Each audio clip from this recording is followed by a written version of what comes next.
अस्सलाम वालेकुम and welcome to morning show of Allama Iqbal Open University. मैं हूं आपकी हो सना मुख्तार और आज इस टॉपिक पे बात करने के लिए मैं आपके पास आई हूं, वो है एजुकेशन। एजुकेशन किसी भी इंसान का बुनियादी हक है और कहा जाता है कि अगर किसी कौम को ग़ुलाम बनाना हो तो उसकी बेहतरीन स्ट्रैटेजी ये हो सकती है कि उसके तालीमी निज़ाम को दरहम बरहम कर दिया जाए। एक रिसर्च के मुताबिक पाकिस्तान में इस वक्त 22 मिलियन बच्चे तालीम की सहूलत से महरूम हैं और पेंडेमिक के बाद ये परसेंटेज मज़ीद बढ़ सकती है और सिचुएशन मज़ीद वर्स हो सकती है। अब इस सिचुएशन को हैंडल करने के लिए गवर्नमेंट ऑफ पाकिस्तान ने डिजिटल एजुकेशन का कॉन्सेप्ट इंट्रोड्यूस कराया, यानी कि जो बच्चे घर बैठे हुए हैं और स्कूल जैसा कि आपको पता है कि बंद हैं, तो घर बैठ के बच्चे एजुकेशन हासिल कर सकते हैं। आज के प्रोग्राम में हम ये जानने की कोशिश करेंगे कि हम अपने इस एक्सपेरिमेंट में किस हद तक कामयाब हुए हैं और क्या वाकई हम अपने स्टूडेंट्स तक तालीम पहुंचाने में कामयाब हुए हैं या उसका मेयार बरकरार रखने में कामयाब हुए हैं। आज इस टॉपिक पर बात करने के लिए मेरे साथ जो गेस्ट मौजूद हैं उनकी सर्विसेज जो हैं पाकिस्तान के लिए काबिल ज़िक्र हैं और आपने इंडस्ट्री से शुरुआत की और उसके बाद एकेडमिक्स को ज्वाइन किया। तमगा इम्तियाज़ से नवाजा गया आपको and currently you are working as dean faculty of engineering science and technology in Hamdard university. So please welcome engineer professor doctor Anwar Manzar. अस्सलाम वालेकुम सर। वालेकुम सलाम जी, कैसे हैं आप? ठीक ठाक अल्हम्दुलिल्लाह। सबसे पहले तो a very good morning to you. बहुत बहुत शुक्रिया और थैंक यू फॉर इनवाइटिंग। नहीं सर, आपने टाइम निकाला हमारे लिए, स्पेशली आप कराची से तशरीफ़ लाए और हम शुक्रगुज़ार हैं आपके। अच्छा सर, सबसे पहले तो ये बताइएगा कि आपको तमगा इम्तियाज़ दिया गया तो ये कौन से ईयर की बात है और किन सर्विसेज के सिले में आपको ये दिया गया? जी 2015 में हमें ये ऑनर मिला और इसमें ये था कि कुछ पिछली जॉब में मिनिस्टर ऑफ डिफेंस के लिए कुछ प्रोजेक्ट्स थे, उन प्रोजेक्ट्स पे हमने काम किया और काम तो बहुत सारे लोग करते हैं, लेकिन ये कि अल्हम्दुलिल्लाह अल्लाह की तरफ से मेहरबानी रही कि वो कामयाबी जो है वो अल्लाह ने अता की और जो गलतियां थीं या उसमें जो कमी थी वो किसी फेलियर का बाइस नहीं बनी, तो वो इम्प्रूव होता चला गया। अल्टीमेटली वो प्रोजेक्ट कंक्लूड हुआ जिसकी लिए उन्होंने गवर्नमेंट ने अप्रूव किया और फिर तमगा इम्तियाज़ मिला। मेरे लिए बहुत बाइस ऑनर की बात है और हमारे लिए भी सर ऑनर की बात है कि आप पाकिस्तान के लिए इतना कुछ कर रहे हैं और उसके बाद आप इंडस्ट्री को छोड़ के एजुकेशन सेक्टर में मूव हो गए, तो उसके सफ़र के बारे में थोड़ा बताइए कि कैसा रहा आपका एक्सपीरियंस? जी ग्रेजुअली मैं 2008 में मैंने चूँकि एकेडेमिया वैसे कभी भी छोड़ी तो नहीं थी उस तरह से अगर कहना चाहिए, तो 2008 में पीएचडी कंप्लीट करने के बाद मैंने कहीं कहीं डिफरेंट यूनिवर्सिटीज़ में एज ए विजिटिंग फैकल्टी पढ़ाता रहा मैं, तो एकेडेमिया से मैं इन टच रहा। अल्लामा इकबाल ओपन यूनिवर्सिटी में भी काफ़ी पढ़ाया और फिर ग्रेजुअली ये हुआ कि जब स्विचिंग का सोचा तो 2015-16 में ही मैं फिर फुल टाइम मैंने एकेडेमिया में ज्वाइन किया और करंटली फिर अल्टीमेटली मैं हमदर्द यूनिवर्सिटी में कराची में एज ए डीन सर्व कर रहा हूँ।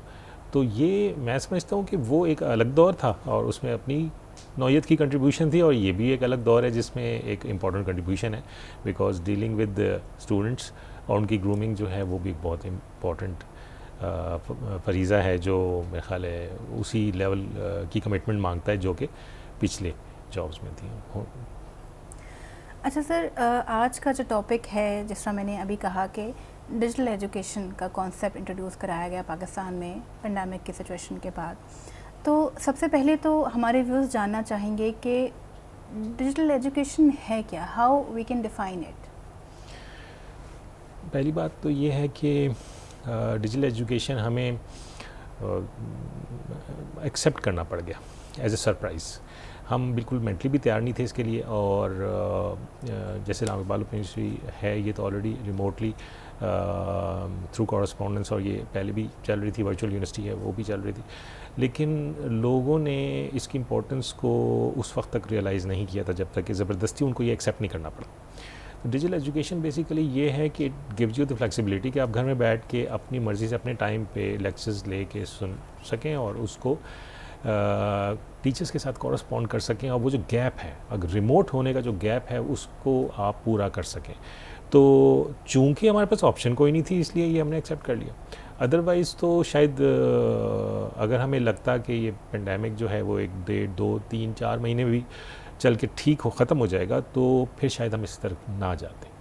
लेकिन मेरे हिसाब से ये बहुत बेहतर हो गया, बिकॉज़ जो डिजिटल एजुकेशन की आपने जो पहली बात की ना कि इतने सारे बच्चे ऑलरेडी स्कूल से महरूम हैं, उनको सहूलियात मौजूद नहीं है उनके लिए। तो अगर महरूम हैं तो अब ज़बरदस्ती हमने तालीम तक बच्चों ने नहीं पहुंचना, बल्कि तालीम ने बच्चों तक पहुंचना। बिल्कुल। तो अब तालीम बच्चों तक पहुंच रही है, वो तो बाकी जो बच्चे जो तालीम तक पहुंच रहे थे उन तक भी तालीम खुद ही पहुंच रही है। गैप्स जितने भी हैं वो अपनी जगह, लेकिन ये मोड चेंज हो गया। अब जो मोड चेंज हो गया इसको हमने यूटिलाइज़ हमें करना चाहिए उन बच्चों तक भी इस तालीम को पहुँचाने के लिए जो पहले महरूम थे। तो ये तो एक लिहाज से मेरे ख्याल बहुत अच्छा हो गया। अच्छा डॉक्टर साहब, एक चीज़ जो कि देखने में आ रही है कि बाकी तमाम सेक्टर इस तरह अफेक्ट नहीं हो रहे जिस तरह के एजुकेशनल सेक्टर अफेक्ट हुआ, और सबसे पहले स्कूल्स और कॉलेजेस यूनिवर्सिटीज़ बंद कर दी गई, जबकि बाज़ार खुले हैं। हम देख सकते हैं कि ईद के ऊपर काफ़ी गहमा गहमी होती है बाज़ारों में। पहले 6 बजे तक का टाइम था, अब 8 बजे तक का टाइम है। ऑफिस भी 50% के साथ वर्कफोर्स के साथ चल रहे हैं, लेकिन स्कूल्स को ही क्यों मुकम्मल तौर पे बंद कर दिया गया? और बीइंग एन एजुकेशनिस्ट, क्या आप इससे एग्री करते हैं कि स्कूल्स को बिल्कुल बंद रखा जाए? क्या जिस तरह जो वर्कफोर्स ऑफिस के लिए है 50% की परसेंटेज जो कही गई है गवर्नमेंट की तरफ से, तो क्या ये स्कूल्स पे अप्लाई नहीं हो सकती कि हम 50% बच्चों को एक दिन बुला लें और 50% बच्चों को अगले दिन बुला लें, या सेम लेक्चर रिपीट कर लें? कुछ ऐसा मैकेनिज्म नहीं हो सकता? पहली बात तो ये है कि बंद यकीनन कर दिया गया और उस वक्त हमें भी बहुत बुरा लग रहा था, लेकिन हुकूमत का फ़ैसला है और हुकूमत ने किसी स्टैटिस्टिक्स की बेस पे, कुछ रिजल्ट्स की बेस पे, कुछ डाटा की बेस पे डिसीजन किया। और एक एंगल से देखें तो इसकी इंपॉर्टेंस भी नज़र आती है, बिकॉज़ बच्चे जो मैस मूवमेंट करते हैं, ट्रांसपोर्ट में बैठ के स्कूल जाते हैं, कॉलेज यूनिवर्सिटीज़ जाते हैं, वहाँ पे क्लास में एक जगह बैठते हैं और फिर वापस आते हैं उसी तो अगर वहाँ से ट्रिगर होनी है कोई बीमारी तो वो बहुत ज़्यादा बड़ा हॉटस्पॉट है। तो स्कूल कॉलेजेस को बंद करना मेरे ख्याल हुकूमत का सही फ़ैसला था उस ज़माने में। और वो कि वो हमें इस बात का तो वो है कि जी बाकी लोगों को क्यों नहीं बंद किया गया, ठीक है, मार्केट्स बाद में बंद हुई, शादी हॉल बाद में बंद हुए वो, लेकिन वहाँ पे जो ये ट्रिगरिंग है ना वो कम है। ये रूटीन में बच्चे हर रोज़ अगर मैस मूवमेंट करेंगे तो वहाँ पे से ट्रिगर होना की जो चांस था वो ज़्यादा था। जिस चीज़ का ज़्यादा अफसोस है वो ये है कि बंद होने के बाद हमने इसको, हमें चाहिए था कि हम एक्सेप्ट ना करते कि जी बंद हो गए डजंट मीन कि हम स्टॉप हो गए, हमने तालीम को नहीं रोकना। तो ये नहीं है कि छुट्टियां हो गई हैं हमारी या हमें बंद कर दिया गया है, और हमें तालीमी प्रोसेस को आगे चलाने से नहीं डेफिनेटली रोका गया। हमें सिर्फ यूनिवर्सिटी को बंद किया गया है कि आप मूवमेंट नहीं करेंगे, बच्चों को हॉस्टल में नहीं रखेंगे, बच्चों को क्लास में एक जगह नहीं जमघटा लगा के रखेंगे। तो हमने ऑल्टरनेट्स ढूंढने थे, तो ऑल्टरनेट्स हमने ढूंढना शुरू किए, और जब जैसे जैसे रियलाइज़ होता गया कि इसके बगैर तो कोई चारे नहीं है, तो फिर ऑल्टरनेट्स सारे ही हो गए। अभी भी मैं समझता हूँ कि उस मयार की तालीम तो नहीं दे पा रहे हम, लेकिन ग्रेजुअली हर चीज़ की इम्प्रूवमेंट हो रही है और लेट्स होप कि आगे चीज़ें दोबारा हो जाएंगी। लेकिन हमने पूरा एक ऑनलाइन मोड जो है ना एक्चुअली पूरी कौम ने एक एक्सेप्ट कर लिया है, चाहते ना चाहते हुए। तो ये एक अच्छी बात हो गई मेरे हिसाब से। अच्छा, ये जो ऑनलाइन एजुकेशन का जो कॉन्सेप्ट है ये अनटैप्ड हुआ आफ्टर दिस कोरोना सिंड्रोम, तो मेरे जहन में हमेशा ये सवाल आता है कि अगर हमें ये लगता है कि हम इससे मुस्तफ़ीद हो रहे हैं, तो ये कॉन्सेप्ट पहले क्यों हमारे जहनों में नहीं आया कि अगर हम जो ऑन कैंपस एजुकेशन है उसके साथ साथ अगर ऑनलाइन मोड भी रखते तो वो स्टूडेंट्स जो कि जिस तरह मैंने कहा कि ऐसे बच्चे हैं जो कि एजुकेशन से महरूम हैं, उसकी कुछ वजूहात हैं उनकी, या तो उनके पास जो अखराजात पूरा करने नहीं होते उनके, और वो माँ बाप जो हैं उन बच्चों को काम पे लगा देते हैं। तो उन तक ये तालीम का मेयार जो है बरकरार रखने के लिए और तालीम पहुँचाने के लिए हमने पहले ये स्टेप क्यों नहीं लिया, या एजुकेशनल इंस्टीट्यूट्स ने इस बारे में क्यों नहीं सोचा कभी? इसका मेरी अपनी राय, मेरी ओपिनियन ये है कि पहले भी हम ले रहे थे ये स्टेप, लेकिन स्लोली एंड स्टडीली ले रहे थे। कुछ यूनिवर्सिटीज़ इस तरह कॉरस्पॉन्डेंस के साथ, कुछ यूनिवर्सिटीज़ ऐसी थी जिसमें फ़िज़िकल क्लासेस भी होती थी, कॉरस्पॉन्डेंस भी होती थी। कुछ यूनिवर्सिटीज़ ने ये ऑप्ट किया हुआ था कि जो फ़िज़िकल क्लासेस होती थी उनकी रिकॉर्डिंग वो बच्चों को भेज दिया करते थे।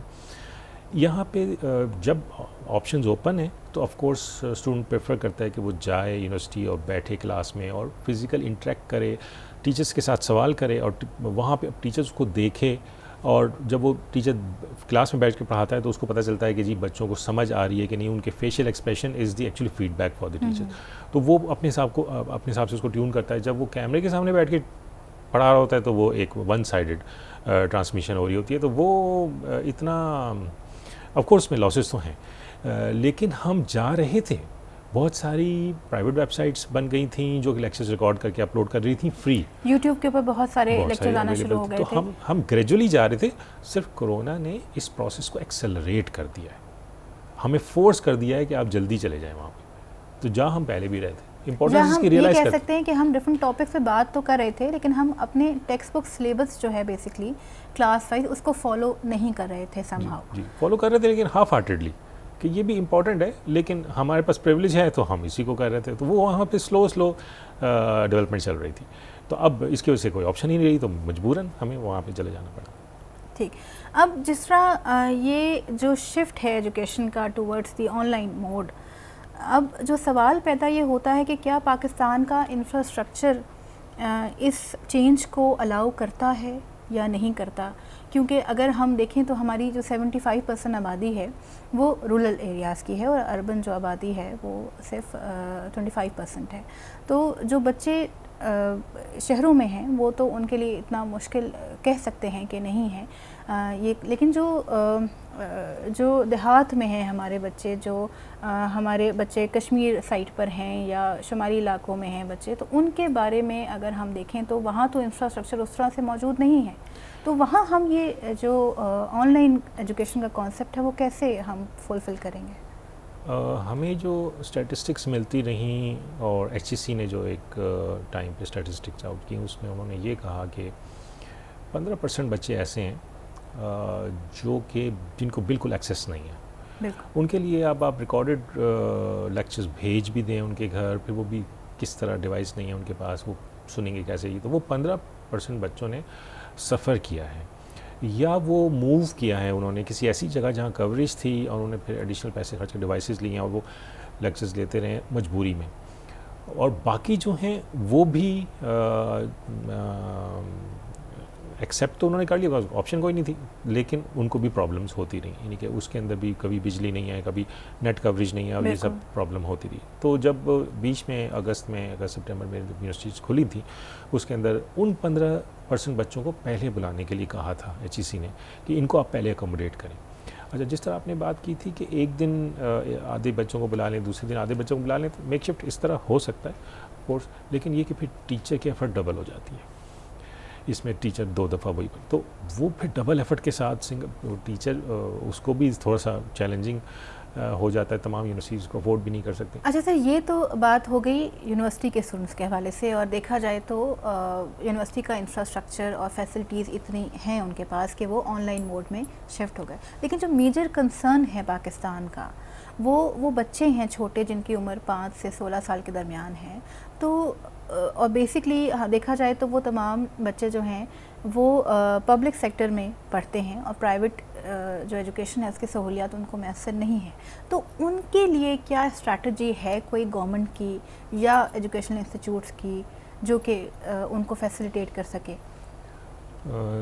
जी बिल्कुल, ये बात तो हकीकत है कि सबसे ज़्यादा सफ़र जिन्होंने किया है वो पब्लिक सेक्टर और स्कूल के बच्चे हैं, और शहर में ज़ाहिर बात है और फैसिलिटीज़ हैं, और गांव में और बाकी जगहों पे सबसे ज़्यादा वही लोग सफ़र हुए हैं। उन्होंने पहले तो गैप ही किया, छुट्टियां की कि चलो ठीक हो जाएंगे हालात, फिर जब हालात ठीक होने लगे फिर दोबारा से। और में आया कि बहुत सारे बच्चे एजुकेशन को छोड़ गए क्योंकि जिस तरह पेंडेमिक की सूरत हाल जो है वो जारी है और अभी तक ख़त्म नहीं हुई, तो अनएम्प्लॉयमेंट का भी तो एक फैक्टर है जो कि ऐड ऑन हो गया है।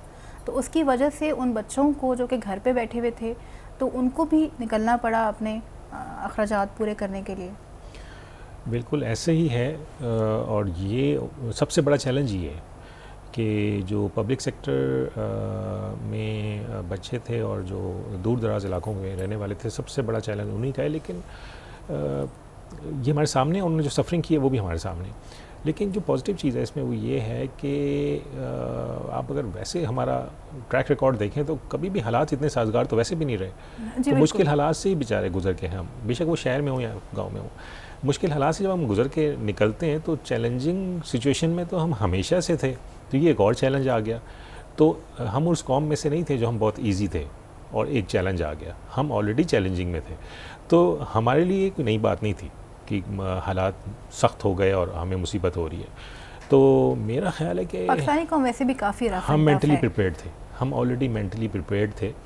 और इस पे नबज़ आज़मा होने के लिए मेरे ख्याल है हमसे बेहतर कोई कौम नहीं थी, इसलिए कि हम ऑलरेडी इन तमाम हालात से नबज़ आज़मा। तो ऑफ कोर्स लोगों ने मेकशिफ्ट अरेंजमेंट्स किए हैं, जहाँ पे हुकूमत ने कुछ थोड़ी सी हेल्प की है, जिसमें इंफ्रास्ट्रक्चर को दूर दराज इलाकों तक पहुँचाने के लिए एक्सेलरेटेड डेवलपमेंट की है इसी मोड में। उसी तरह लोगों ने भी कुछ अपनी तरफ से कोशिश की है कि वो ऑनलाइन एजुकेशन के साथ अपने बच्चों को रिमोट एरियाज़ में भी ट्यून कर सकें। बिकॉज़ जब ये स्टार्ट हुआ था उस वक्त तो ना टीचर्स मेंटली एक्सेप्ट कर रहे थे इसको, ना बच्चे एक्सेप्ट कर रहे थे, ना HEC के पास कोई वाज़ेह पॉलिसी थी और ना यूनिवर्सिटी को समझ आ रही थी कि करना क्या है। लेकिन ग्रेजुअली वो शिकायतें सारी आहिस्ता आहिस्ता उसका इजाला होता गया और अब आप देखेंगे लोग ट्यून हो गए हैं।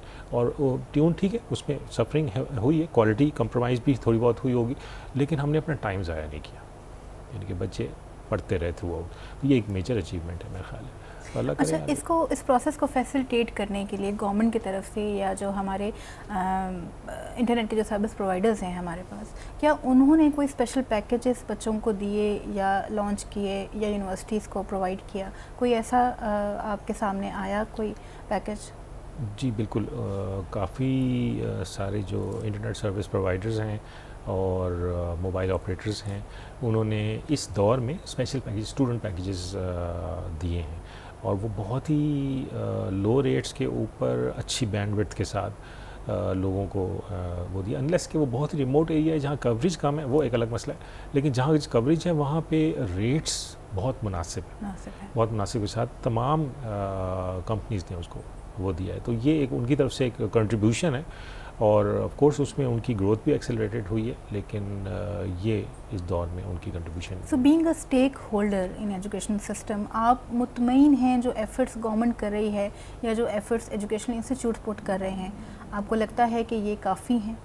देखिए, गवर्नमेंट की एफर्ट्स काफ़ी तो बिल्कुल भी नहीं है और ना कभी थी, लेकिन मैं इस बात पे अभी भी पुरुमीद हूँ कि जो हमारी कौम है ना, वो गवर्नमेंट की तरफ से थोड़ी एफर्ट के साथ भी अपनी एफर्ट मिला के वो पूरा कर लेती है काम को। इंशाल्लाह हमने पीछे नहीं रहना। मेरा ख्याल है कि पॉजिटिव सोच है, लेकिन ये बावजूद तमाम मसाइल के कभी पहले भी हम पीछे नहीं रहे, तो अभी भी हम क्यों ये सोचते हैं कि ये हो गया तो अब हम कहीं ना कहीं पीछे रह जाएंगे? ऐसा कभी भी नहीं होगा इंशाल्लाह। तो हमारी एफ़र्ट ही बढ़ी है।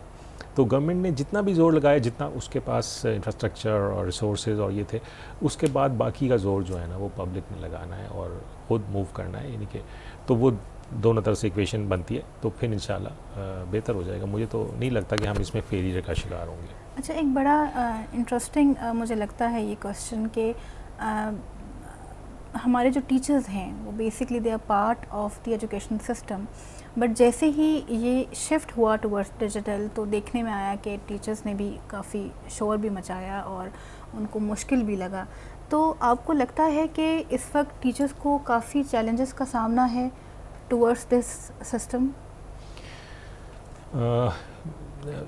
सवाल में जवाब इस तरह दूंगा कि इस वक्त तो चैलेंज का सामना नहीं है, बिकॉज अब टीचर भी ओवरहॉलिंग हो चुकी है, उनकी हो चुकी है, ट्यूनिंग हो चुकी है।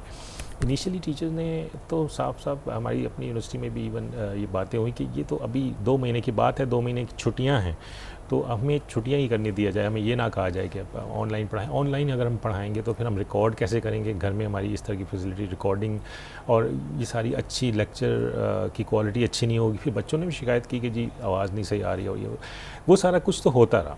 टीचर्स ने फिर लर्निंग की, टीचर्स की भी लर्निंग हुई है, बच्चों की भी लर्निंग हुई है। कुछ ज़ोर टीचर्स ने लगाया, फिर बाकी का ज़ोर बच्चों ने लगाया। तो एक जो प्लस चीज़ है ना इसमें, जो आपने अपने सवाल में मिस की है, वो ये है कि अब साल हो गया है, now we are 1 year plus now. बिल्कुल। अब जो सेमेस्टर लेट से हमदर्द यूनिवर्सिटी में भी अब जो सेमेस्टर स्टार्ट हुआ है, उसमें तमाम कोर्सेज़ के ऑनलाइन रिसोर्सेज टीचर्स के पास ऑलरेडी हैं, जो उसने पिछले से पिछले सेमेस्टर में रिकॉर्ड पढ़ा चुके हैं। अब टीचर भी इजी है, उसके पास वो सारे रिसोर्सेज मौजूद हैं, उसने वही रिसोर्सेज बच्चों को दिए। अब वो अपने रिसोर्सेज को रिव्यू भी कर रहा है और इम्प्रूव भी कर रहा है। रिव्यू टीचर की भी साथ साथ कैपेसिटी बिल्डिंग हो रही है। और हम पूरा, चूँकि साल गुजार चुके हैं, हम पूरा साइकिल पूरा कर चुके हैं। तमाम यूनिवर्सिटीज़ के सारे कोर्सेज ऑनलाइन चले गए हैं, जो कि पहले उन्होंने सोचा भी नहीं था।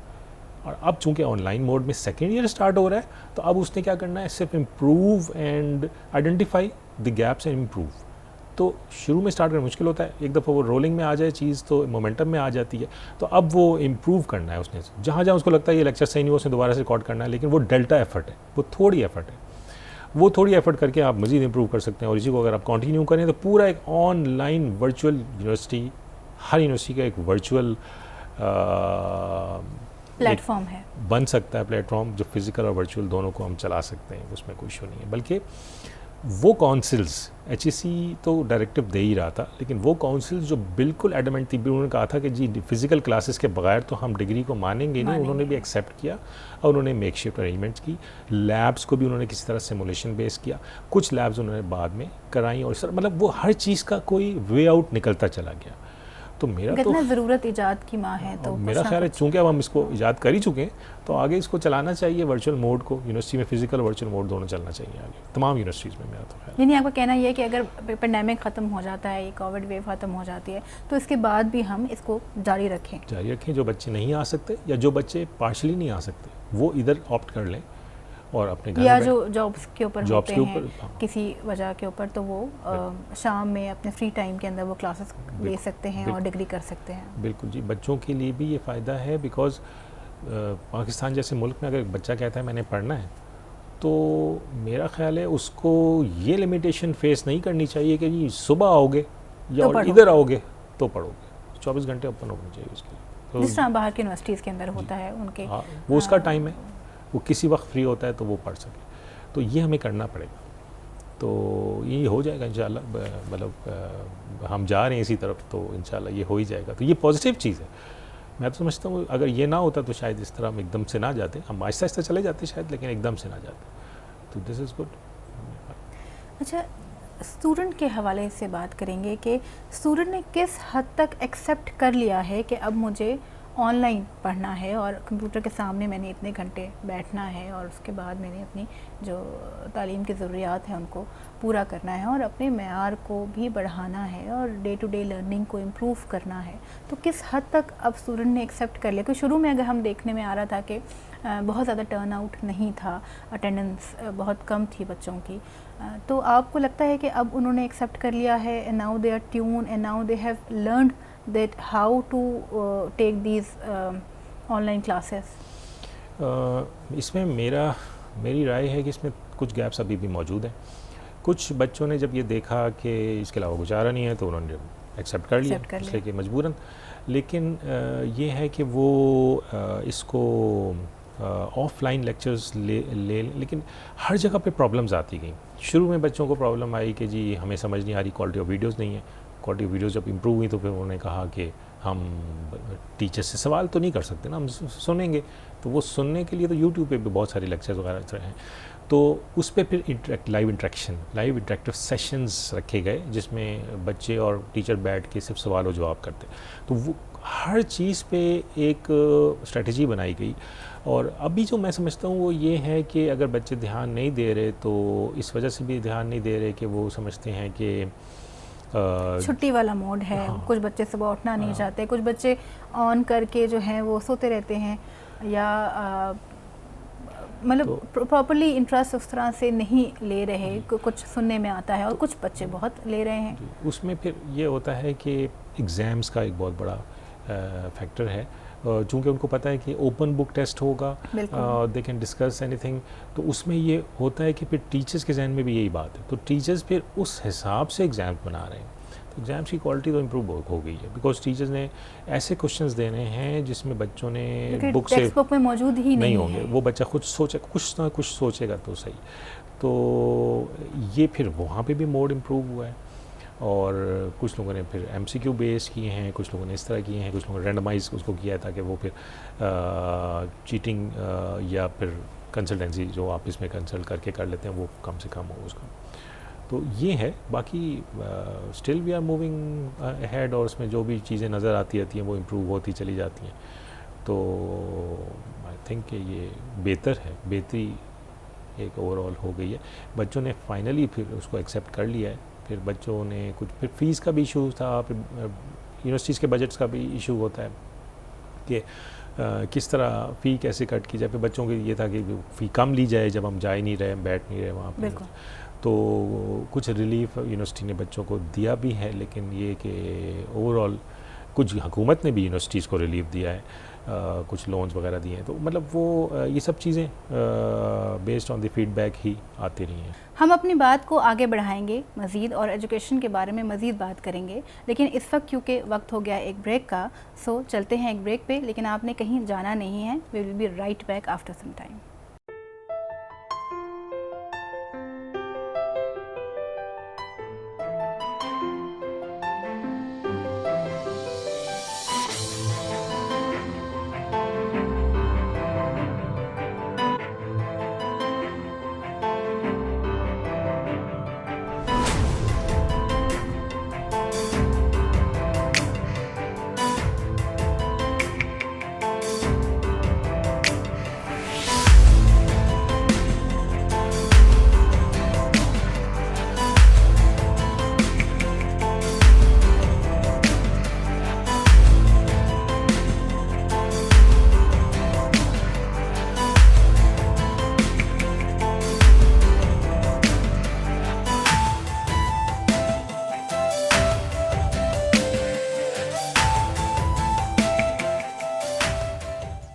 वेलकम बैक और आपको अल्लामा इकबाल ओपन यूनिवर्सिटी के मॉर्निंग शो में दोबारा खुशामदीद। तो हम बात कर रहे थे डॉक्टर अनवार मंजर के साथ एजुकेशन के हवाले से, सो मज़ीद जानते हैं उनसे कुछ।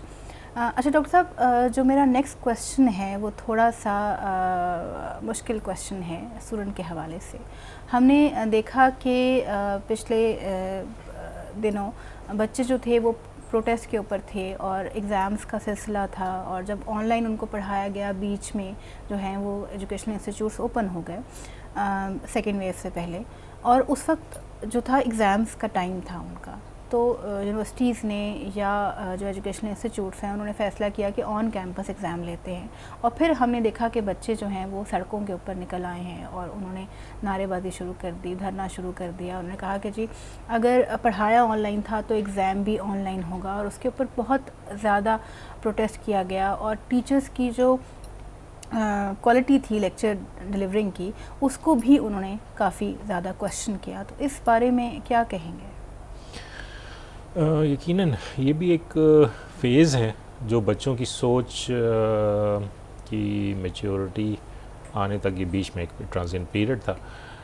मैं तो बच्चों को यही मशवरा देता हूँ कि आप इसको इस तरह से मत देखें कि आपको ऑनलाइन पढ़ाया गया, आपने ऑनलाइन में भी गुजारा कर लिया, उस गुजारे को आपने मेंटली एक्सेप्ट कर लिया, this is not the way. उसके बाद आपने इम्तिहान में आपने ये समझा कि ऑनलाइन एग्ज़ाम होगा तो वो सिंपल होगा और हमें चूँकि दोस्तों की हेल्प मिल जाएगी या हम ओपन गूगल कर सकेंगे या ओपन बुक होगा तो वो आसान हो जाएगा आपके लिए। इस तरह नहीं होता। जो टीचर के जहन में होता है कि मोड क्या होगा एजुकेशन का, एग्ज़ाम का मोड क्या होगा, उसके हिसाब से पेपर बनता है। तो मैं बच्चों को ही कहता था कि अगर टीचर के जहन में ये है कि आपने घर बैठ के ओपन बुक करके और खुले टाइम के साथ पेपर अटैम्प्ट करना है तो वो उसी हिसाब से पेपर थोड़ा मुश्किल बनाएगा। तो आपकी मर्ज़ी, आप अगर ऑन कैंपस पेपर देते हैं तो टीचर्स के जहन में ये है कि आपने ऑनलाइन पढ़ा है, उसमें गैप्स रह गई होंगी, आप फिज़िकल इंटरेक्ट नहीं कर सके टीचर्स के साथ, तो उसमें गैप्स रह गए होंगे, तो वो पेपर उसी हिसाब से थोड़ा सा हल्का बनाएगा और इवैल्यूएशन स्कोप को कम तो नहीं करना लेकिन पेपर की जो इंटेंसिटी है वो कम की जा सकती। लेकिन तो दोनों सूरतों में मेरा नहीं ख्याल कि एग्ज़ाम का प्रोसेस कॉम्प्रोमाइज़ हुआ है। तो ये जो बच्चों की बात थी कि जी नहीं हमने ऑनलाइन ही पेपर देना है, इसमें कोई पॉइंट नहीं था उनका।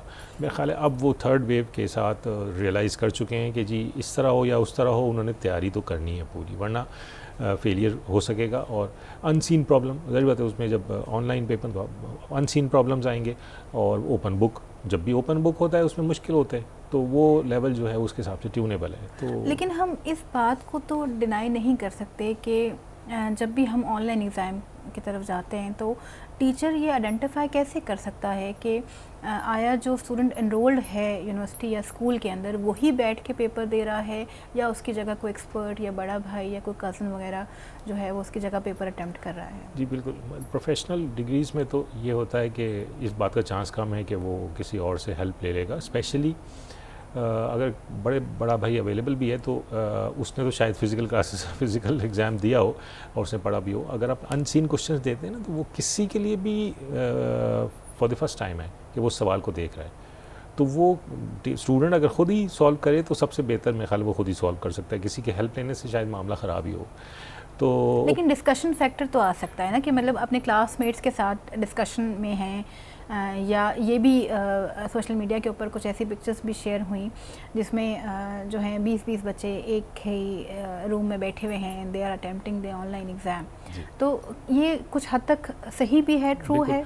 कुछ यूनिवर्सिटीज़ ने वीडियोज़ ऑन की कि जी हम आप देखना चाहेंगे कि आप अकेले बैठे काम कर रहे हैं, वो उसके लिए भी हर चीज़ का तोड़ बच्चों ने निकाल लिया, लेकिन प्रैक्टिकली डिस्कशंस को रोका नहीं जा सकता। मतलब they can make a group और उसके अंदर वो अलग से डिस्कशन कर सकते हैं, दे कैन सिट टुगेदर, और वीडियो में ना आए तब भी हो सकता है, वो हर चीज़ का वो है। लेकिन अगेन एक साइकिल से गुजर जाने के बाद मेरा ख्याल है स्टूडेंट भी रियलाइज़ करेंगे कि जितना टाइम आप डिस्कशन में गुजार रहे हैं ड्यूरिंग द एग्ज़ाम, वो आप किसी और स्टूडेंट्स की राय सुन रहे हैं, वो आप इत्तेफाक करते हैं उसे नहीं करते, दैट इज़ समथिंग है। यानी कि आप ब्लाइंडली अगर उसको फॉलो करना चाहते हैं तो आपकी मर्ज़ी है, लेकिन बेहतर ये ना होता कि आप ख़ुद क्वेश्चन को पढ़ते और अपना जोर लगाते उसी टाइम में, तो वो शायद उससे बेहतर। और स्टूडेंट सब में भी ये भी रियलाइज़ कर रहे हों कि इस तरह का मैकेनिज़्म अप्लाई करने से उनका अपना नुकसान है। उसने को जो गलती की वही गलती आप कॉपी कर रहे हैं, तो ये आप एक्सपोज हो रहे हैं बेसिकली कि जी आपने तो उसकी सही चीज़ें भी कॉपी कर ली, गलती भी कॉपी कर ली, तो वो तो बेहतर नहीं ना होता कि आप खुद से थोड़ा जोर लगा लेते तो आप उससे बेहतर कर लेते। तो टीचर की while evaluating the papers, teacher के जहन में ये बात भी होती है कि इसने तो एज इट इज़ उससे शायद पूछ लिया है या इसने ख़ुद कोशिश की है, तो दोनों सूरतों में टीचर फिर उस हिसाब से मार्किंग भी करता है। तो आई थिंक ये जो खुद से एवेलुएशन वाला जो प्रोसेस है वो ट्रिगर हुआ है, और जो दूसरों के ऊपर रिलायंस थी वो कम हाँ वो कम हुई है उस हिसाब से बच्चों की। ये बच्चों ने कहा कि ठीक है ओपन बुक है, मैं खुद ही ढूंढ के खुद समझता हूँ कि क्वेश्चन क्या पूछा गया और उसका आंसर, तो उसके ज़्यादा बेहतर नतीजे हैं। तो ब्लाइंडली मेरा नहीं ख्याल बच्चे भी अब फॉलो कर रहे होंगे एक दूसरे को, इसलिए कि वो भी वैसे ही सोच रहे हैं जैसा आप सोच रहे हैं, तो बेहतर है खुद ही सोच के लिख लें। अच्छा, इस ऑनलाइन एजुकेशन को प्रमोट करने के लिए इंस्टीट्यूट्स ने कोई प्लेटफॉर्म प्रॉपरली डिज़ाइन किया है, या कोई मैकेनिज़्म पहले से उनके पास मौजूद था जिसके ऊपर वो इम्प्लीमेंट कर रहे हैं?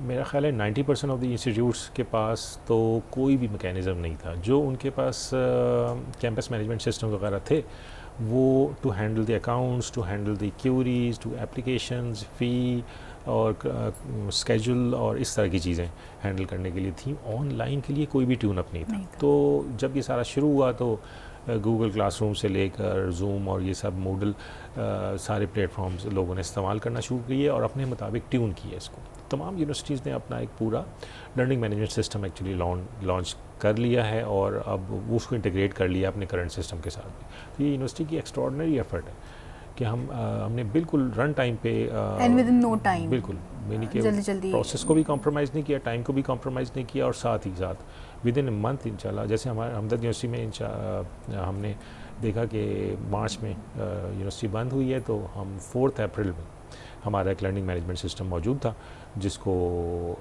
टीचर्स भी सीख रहे थे और स्टूडेंट्स भी सीख रहे थे, और विद इन ए मंथ हम उसके साथ भी ट्यून अप हो गए। और उससे पहले हमने गूगल क्लासरूम और थर्ड पार्टी सॉफ्टवेयर्स को यूज़ करते हुए टाइम को बचाया और कुछ क्लासेस हमने उसके ऊपर ली।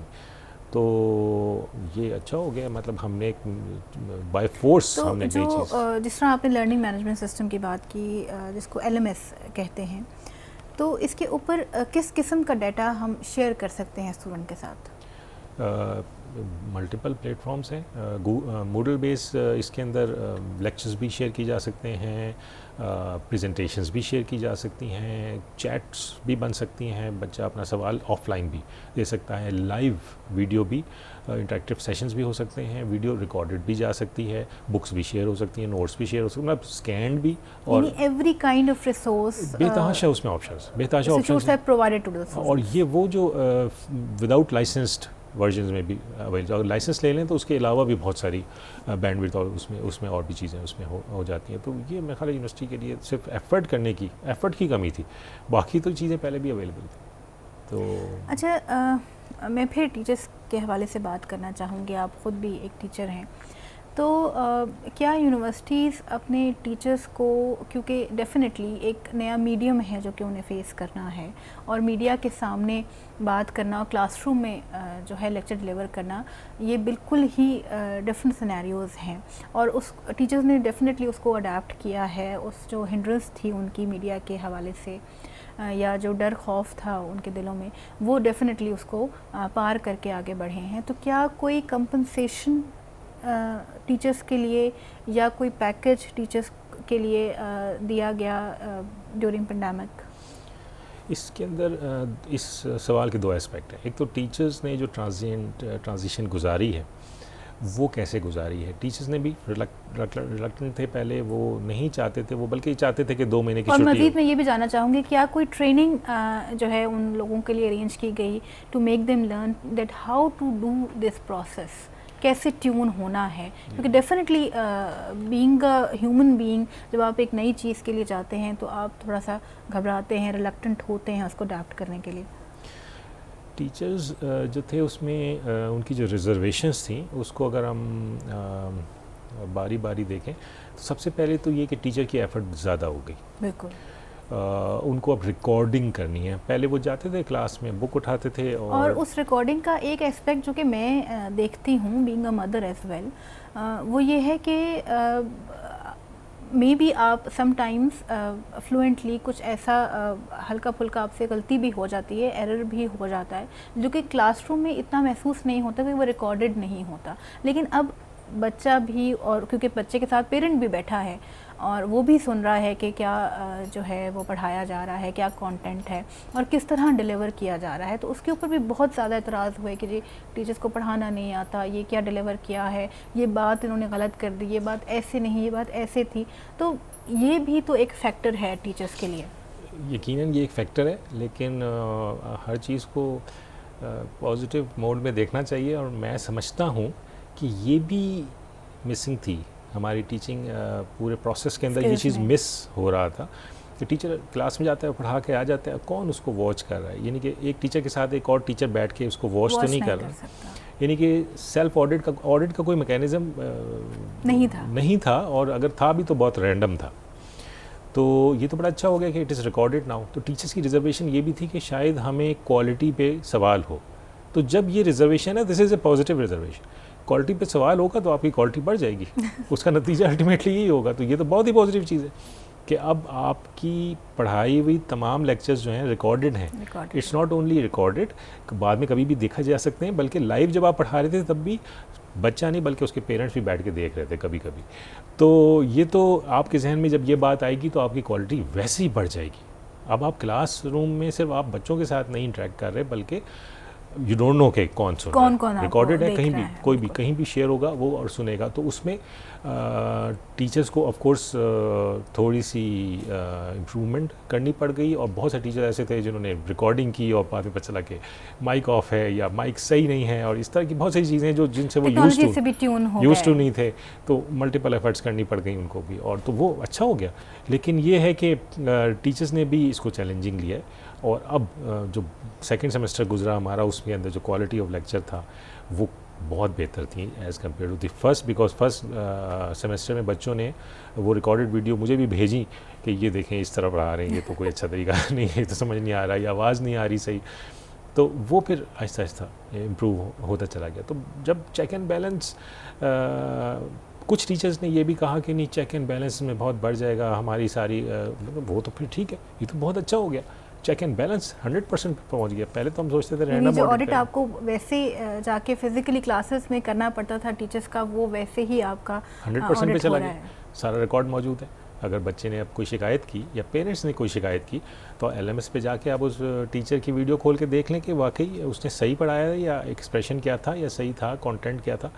तो अब तो यानी कि मैं तो समझता हूँ ये तो फ़ायदा ही है, ये तो विन विन सिचुएशन हो गई। लेकिन डॉक्टर साहब वो वाला क्वेश्चन आप जो है वो कहीं घुमा गए कि इंसेंटिव जो है टीचर्स के लिए, क्या वो भी कुछ दिया गया उनके इस एक्स्ट्रा एफर्ट में? क्योंकि मैं समझती हूँ कि there is a lot of effort they are putting to do this online education. और बीइंग अ पेरेंट भी मैं हमेशा कहती हूँ कि ये एक बहुत मुश्किल काम है जो कि टीचर्स ने अडेप्ट किया और नए सिरे से बिल्कुल अपने आप को ट्यून किया और वो इस मोड में बच्चों को टीच कर रहे हैं। तो इंसेंटिव में सबसे पहले तो ये था कि टीचर्स को इस मोड में ट्यून करने के लिए यूनिवर्सिटी ने फैसिलिटेट किया। उसमें हर यूनिवर्सिटी ने उनको प्लेटफॉर्म प्रोवाइड किया और ट्रेनिंग प्रोवाइड की। ये तो चले ठीक बात हो गई, लेकिन ऑफ कोर्स बाकी का इंसेंटिव, कोई फाइनेंशियल इंसेंटिव, कोई बोनस, कोई इस तरह की चीज़ें बाकी यूनिवर्सिटी टू यूनिवर्सिटी डिपेंड करती है कि उन्होंने कहीं किसी ने रिलीफ दिया, कहीं टाइमिंग में रिलीफ दिया, कहीं पे ट्रांसपोर्ट में रिलीफ दिया, कहीं तो वो डिपेंड करता है कि यूनिवर्सिटी की अपनी मैनेजमेंट है कि वो किस तरह टीचर्स को मोटिवेट रखने के लिए उसमें वो करते रहे। तो हर यूनिवर्सिटी का अपना अपना वो है। तो लेकिन ये है कि अल्हम्दुलिल्लाह हमने वो फेज़ अपना गुजार लिया। टीचर्स तो ये कंप्लेन करते रहे काफ़ी जगहों पे कि जी इंसेंटिव प्रॉपर नहीं है, बैंडविड्थ। यूनिवर्सिटीज़ ने कोशिश की है कि कुछ जगहों पे बैंडविड्थ भी टीचर को यूनिवर्सिटी की तरफ से दे दी गई और इस तरह कुछ चीज़ें उन्होंने अपनी कोशिश की है। तो लेकिन अगेन बहुत सारी कंट्रीब्यूशन टीचर्स की अपनी है इसके अंदर। यकीनन घर में बैठ के घर के टाइम से मुराद ये नहीं थी, पहले तो वो 8 से 4 आते थे और अब वो 24 घंटे वो उसी मोड में रहते हैं। तो शाम सुबह दिन रात उन्होंने नहीं देखा और उन्हें वीडियोस रिकॉर्ड की, लेक्चर्स रिकॉर्ड की, इंटरेक्टिव सेशंस किया, पेपर बनाया, सारा काम घर से किया। सिर्फ उनको जो कहीं कहीं तो इंसेंटिव से इतना ही मिला कि उनको यूनिवर्सिटी नहीं आना पड़ा। सिर्फ आना जाना उनका एफर्ट जो है वो बची। जबकि देखा जाए तो टीचर्स मोस्टली ये कहते पाए गए कि जो हमारी बिल्कुल जो 8 आवर्स वाली जॉब थी, it has shifted to 24 hours और अब हम 24 आवर्स बेसिकली एजुकेशन को ही दे रहे हैं और पर्सनल टाइम भी कहीं उसमें मिस हो गया है, फैमिली टाइम भी कहीं चला गया है। तो एफ़र्ट बहुत ज़्यादा है, लेकिन शायद जो इंसेंटिव के हवाले से अगर बात की जाए तो शायद वो कहीं कहीं मिसिंग है। यकीनन ऐसे ही है, यकीनन ऐसे ही है, इसमें तो कोई दो राय नहीं है कि टीचर्स के एफर्ट के इक्वलेंट इंसेंटिव शायद कहीं पे भी नहीं मिले होंगे उनको। लेकिन आप ये देखें ना कि एक दफ़ा तो कड़वा घूंट पीना था ना, तो उन्होंने एक रिसोर्स बना लिया पूरे साल में, पूरे साल के एफर्ट करके एक रिसोर्स बना लिया। नेक्स्ट टाइम जब लेक्चर्स होते हैं तो वो सारे लेक्चर्स उतना ही एफर्ट उनको नहीं करनी पड़ेगी। अब they can sit and improve. So ये उनका एक लेवल, नेक्स्ट लेवल एक्चुअली वो आ गया उनका। तो उनकी वो एफर्ट है जो अब काम आएगी 3rd सेमेस्टर में। अब ये 3रा सेमेस्टर जा रहा है, वो भी हमारा एंड होने वाला है, तो उसमें उनको वो फ़ायदा हुआ है कि वो जो एफ़र्ट उन्होंने पिछले सेमेस्टर में की थी, अब वो सिर्फ इम्प्रूवमेंट वाली एफ़र्ट में करेंगे। तो सारा फेज़ ये कंट्रीब्यूशन है उनकी, ये तो बहुत अच्छा। एक और बात जो कि सुनने में आती है टीचर्स के हवाले से ही कि टीचिंग में जो है वो कंटिन्यूअस लर्निंग है, क्योंकि डेफिनेटली अगर आप नई चीज़ों को नहीं सीखेंगे तो आप बच्चों को क्या सिखाएंगे, और कंटिन्यूअस आपको अपनी डिग्रीज़ को भी इम्प्रूव करना पड़ता है। जबकि अगर हम इंडस्ट्री के हवाले से बात करें तो वही आपके जो क्लासमेट्स होते हैं वो सेम डिग्री करके या बैचलर्स करके जो है वो हाई रैंक्स के ऊपर जो है वो पोस्टेड होते हैं, और उनकी इनकम को अगर हम कंपेयर करें टीचर की इनकम के साथ, पाकिस्तान में बड़ा अलमिया है कि टीचर जो है वो लीस्ट पेड जॉब है टीचर की। तो क्या आप एग्री करते हैं कि ये कोई मैकेनिज़्म डिफ़ाइन होना चाहिए टीचर्स के लिए जो कि उसी तरह जो है वो लीड करे जिस तरह वो एजुकेशन इम्प्रूव कर रहे हैं, जो एफ़र्ट वो पुट इन कर रहे हैं? अच्छा, इसमें इस सवाल के दो पहलू हैं। पहला तो ये कि इंडस्ट्री में जो फ्रेम ऑफ माइंड होता है लोगों का वो ये होता है कि उन्होंने क्वालिफिकेशन ज़्यादा इंप्रूव नहीं करनी होती, लेकिन जो चैलेंजेस उनको ड्यूरिंग दी जॉब मिल रहे होते हैं, कोई टास्क मिल रहा होता है, कोई प्रोडक्ट बनानी है, डिज़ाइन करनी है, या एडमिनिस्ट्रेटिवली कोई डिसीजन करना है और उसको चलाना है, या कोई डिपार्टमेंट को चलाना है या उसमें कंट्रीब्यूशन करनी है, तो वो जो एक्सपीरियंस है वो उनका लर्निंग, तो उनकी वो लर्निंग डिफरेंट तरह की होती है। तो उसको उनको ज़रूरत नहीं पड़ती कि वो क्वालिफिकेशन को फर्दर इंप्रूव करें, बल्कि जो ऑन जॉब वो लर्निंग कर रहे होते हैं वही उनकी एडअप होती है। लेकिन आप नहीं समझते कि अब टीचिंग के अंदर भी ऑफिस वर्क, और अगर हम यूनिवर्सिटी लेवल के ऊपर बात करें तो प्रोजेक्ट्स और एक रिसर्च फैक्टर, ये तमाम चीज़ें अब टीचिंग में भी एम्बेडेड हैं। अच्छा। और एफर्ट टीचर्स को भी डेफिनेटली पुट इन करनी पड़ती है। टीचर्स का दूसरी तरफ से एफर्ट करनी पड़ती है। पहली बात तो ये है कि उनको अपनी क्वालिफिकेशन भी इम्प्रूव करनी है, बिकॉज उनकी प्रमोशन सारी इसी तरह लिंक्ड अप होती है इसके साथ। और दूसरा उनको वाइल टीचिंग उनको वो सब चीज़ें कवर करनी पड़ती हैं जो कि शायद वो जब खुद से पढ़ रहे थे तो उस वक्त उन्होंने कवर नहीं की, तो अब उनको पूरा स्किल सेट अपना इम्प्रूव करना पड़ता है। तो ये दो तो हैं। मेरा अपना ख्याल ये है कि इंडस्ट्री को प्रॉपरली लिंक्ड होना चाहिए यूनिवर्सिटी के साथ। तो ये जो दोनों किस्म के एक्सपीरियंसेस हैं ये प्रॉपरली शेयर हों, जब ये प्रॉपरली शेयर होंगे तो यूनिवर्सिटी टीचर्स कैन कंट्रीब्यूट, कहीं कहीं हो भी रहा है। यूनिवर्सिटी टीचर्स जो है ना वो इंडस्ट्रियल प्रॉब्लम्स को कंट्रीब्यूट करें, और इंडस्ट्री के जो लोग हैं वो अपने प्रोडक्ट्स और अपनी इम्प्रूवमेंट्स और अपनी सजेशन करिकुलम के बारे में भी दें, और प्रोडक्ट्स वगैरह जो है वो फाइनल ईयर प्रोजेक्ट के तौर पे वो यूनिवर्सिटी से बनवाएगा। तो ये लिंकेजेस है ना यूनिवर्सिटी और इंडस्ट्री के, ये बढ़नी चाहिए। तो ये दोनों तरह के एक्सपीरियंस कॉमन हो जाएंगे, एक तरह से मर्ज हो गए फिर अल्टीमेट, तो तभी तरक्की जो है ना वो एक्सेलरेट कर सकेगी। तो हो तो रहा है बहुत सारी जगहों पे यूनिवर्सिटी के अंदर इंडस्ट्रियल एडवाइजरी कमेटीज़ बनी हुई हैं, और उसमें इंडस्ट्री के रेप्स आके उनके करिकुलम को, उनके प्रोसेसेस को देखते हैं और इम्प्रूव करने की सजेशन देते हैं। और दूसरी बात ये कि जो प्रोडक्ट यूनिवर्सिटी निकाल रही है, ये बच्चे ग्रेजुएट की फॉर्म में, वो अल्टीमेटली यूज़ तो इंडस्ट्री ने करना है। तो इंडस्ट्री के पास वो फीडबैक होती है जो बहुत गोल्डन फीडबैक है, जो कि अगर आप यूनिवर्सिटी को दे दें तो अगली वो ट्यूनिंग उनकी इम्प्रूवमेंट जो है ना। लेकिन आप समझते हैं कि हम ये लिंकेज बनाने में कामयाब हो गए हैं? हम कामयाब तो नहीं हुए, हम चल पड़े हैं उस डायरेक्शन में, और मैंडेट बहुत सी यूनिवर्सिटी को मिल चुका हुआ है कि उन्होंने ये करना ही करना है। तो HEC ने भी डायरेक्टिव दिया है, डिफरेंट काउंसिल्स ने भी डायरेक्टिव दिया हुआ है। तो उस पैटर्न को फॉलो करते करते अब हम उस तरफ चल पड़े हैं। अब जहाँ पहुँचना था वहाँ तो नहीं पहुँचे अभी, लेकिन we are on the right track actually. अच्छा डॉक्टर साहब, एक बहुत अहम सवाल एजुकेशन सिस्टम के हवाले से हमारे अमूमन देखा जाता है कि एक पब्लिक सेक्टर है, एक प्राइवेट सेक्टर है, मदरसे की जो एजुकेशन है वो डिफरेंट तरीके से हो रही है। तो हमने डिवाइड कर दिया है अपने बच्चों को into different levels. Elite class अलग है, जो एवरेज क्लास है वो अलग है, और जो लोअर क्लास है वो अलग है। तो आपको लगता है कि ये सोसाइटी के साथ ज़्यादती है या इन बच्चों के साथ ज़्यादती है?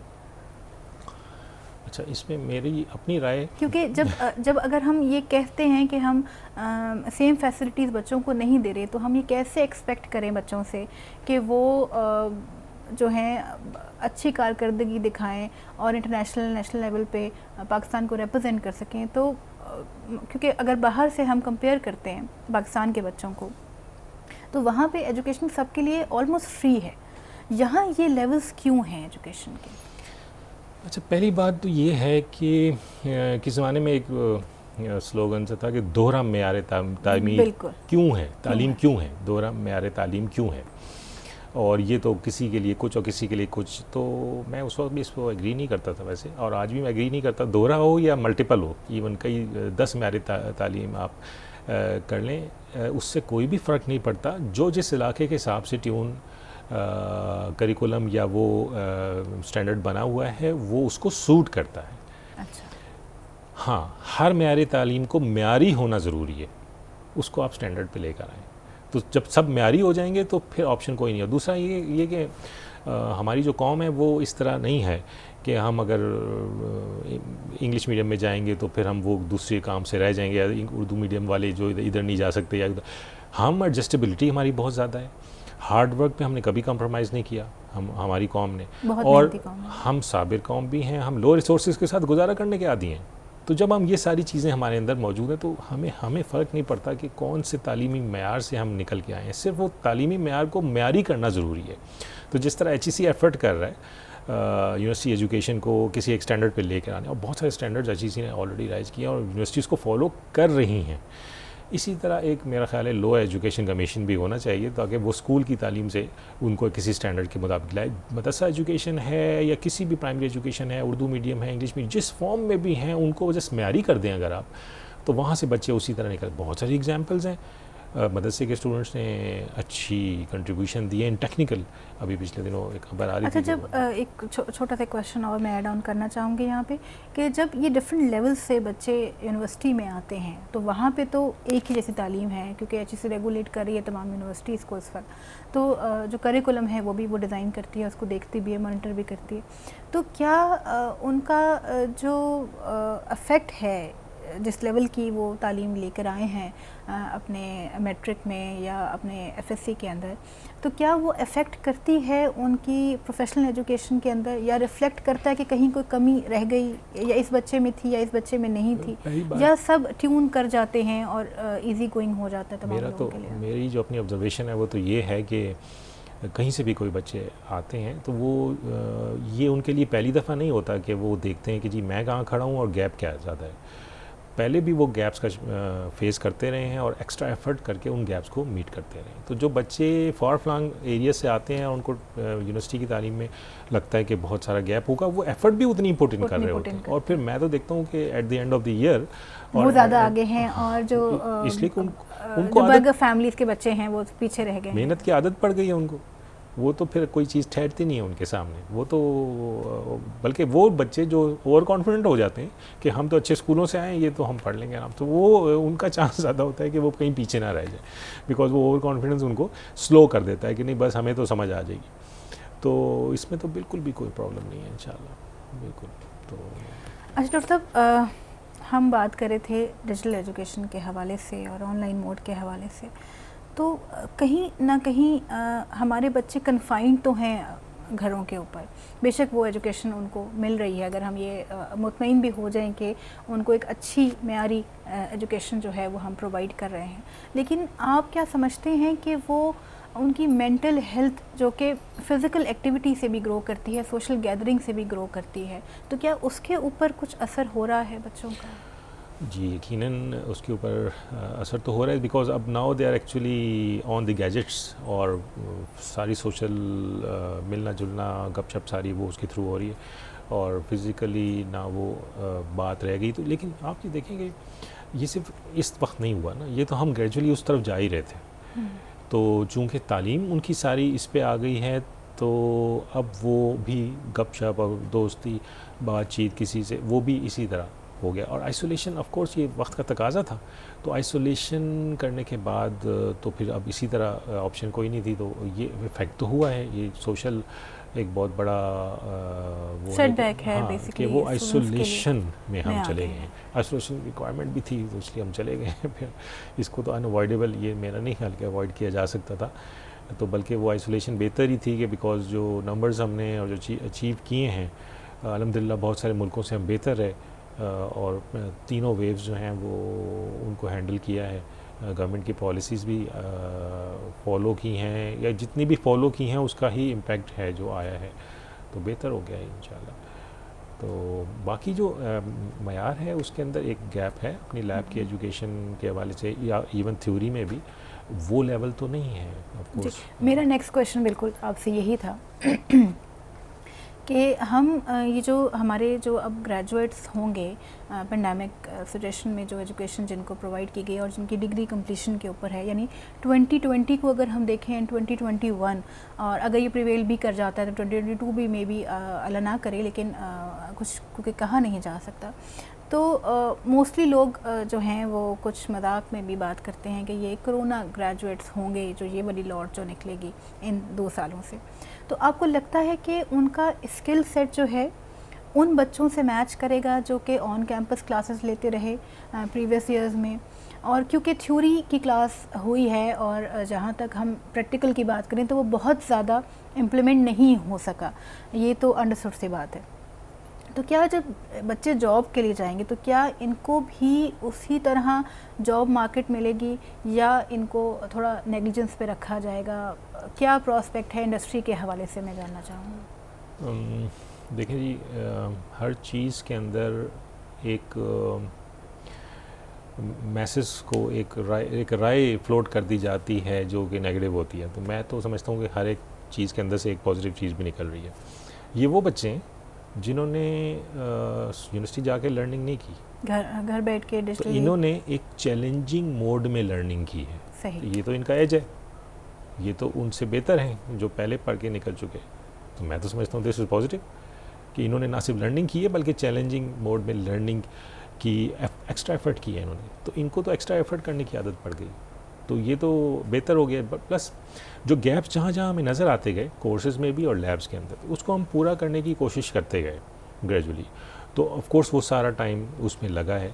और जैसे लैब्स की आपने बात की, तो लैब्स में ये है कि बहुत सारी लैब्स ऐसी थी जो सिमुलेशन बेस हो सकती थी, तो उसको सिमुलेशन बेस किया गया कंप्यूटर साइंस के अंदर इस तरह के कोर्स, और उसको फिर काउंसिल ने भी अपहोल्ड किया, काउंसिल ने भी उसको एक्नॉलेज किया। अच्छा, कुछ लैब्स ऐसी थी जो कि सिमुलेशन बेस नहीं हो सकती थी, बच्चों ने आना है लैब के अंदर और हैंड्स ऑन अपना काम करना है, और काम करके फिर उसमें फिर हमने डिफरेंट टेक्निक्स की। पहले हमने एक डेमो वीडियो बनाई, फिर हमने लैब इंजीनियर को कहा कि जी आप रिकॉर्ड करें, और रिकॉर्ड करने के बाद फिर आप फ्लोट करें उसको। लेकिन बच्चे के पास उस तरह का हार्डवेयर नहीं है, अगर वो सुनता भी है तो हार्डवेयर फैसिलिटीज़ के पास तो नहीं है। ये वो गैप ब्रिज करने की ज़रूरत थी। बीच में हमें थोड़ा टाइम भी मिला, सेकेंड वेव से पहले टाइम मिला, थर्ड वेव से पहले टाइम मिला, तो वो बच्चे पार्शली यूनिवर्सिटी में आए भी हैं, और उनको वो लैब में फिर हमने एक्सेलरेटेड मोड में पूरी कराई हैं कि वो लैब में बैठें और पूरी लैबें करें, अपनी कॉपीज़ वगैरह बनाएं, उसकी प्रिपरेशन करें, उसका वाइवा दें, उसका एग्ज़ाम दें। और तो वो अक्सर लैब्स हमने हमदर्द यूनिवर्सिटी में हमने इसी तरह किया कि अक्सर लैब्स को हमने होल्ड कर दिया, यानी कि आई ग्रेड हम कहते हैं उसको, इनकम्प्लीट ग्रेड। कि जब तक आप यूनिवर्सिटी में आएंगे नहीं फिजिकली, तो इसी तरह जो पासिंग आउट बैच था उनको फिर जल्दी कराया गया, उसको उनको प्रायोरिटी दी गई। वो प्रायोरिटी में था पासिंग आउट बैच को पहले लैब में सारी करा के, तो हमने कॉम्प्रोमाइज़ नहीं किया है कहीं पे। वो लैब्स जो इसमें हैंड्स ऑन इम्पॉर्टेंट था उनको कराया गया है। हाँ, उसको कम टाइम में कराया गया है, तो कम टाइम करने के लिए हमने ये किया कि उनको हमने वीडियोस, डेमो वीडियोस के जो लैब एक होती है ना जनरली, प्रोसीजर वो पहले लर्न कर लेते थे और जो प्रैक्टिकल था वो वहाँ आके परफॉर्म करता है, टाइम उसमें कम लगता है, तो वो कम टाइम में हमने जल्दी से। तो ये बहुत सारी लैब्स हम बीच में जब यूनिवर्सिटी खुली हुई थी तो उसमें फिर हमने उसको कवर किया। तो आई थिंक कि वो उसमें भी कुछ शायद कम गैप रह गया हो, लेकिन बहुत कम।